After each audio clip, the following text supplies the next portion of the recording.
All right. Hey, what's up, Lala? So, this is how you're gonna get to the transcript request. So what you're gonna do you're gonna be on the main page. You're gonna go ahead and log in. As you can see here, I'm logged into my account.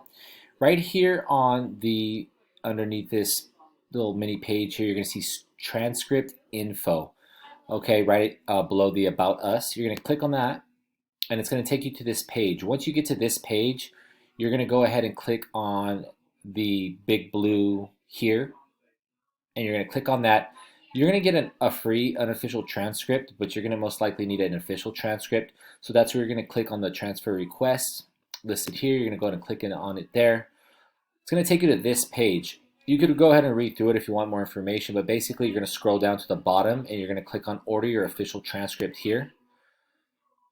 Once you do that, you go ahead and log in with your login information and go through the process.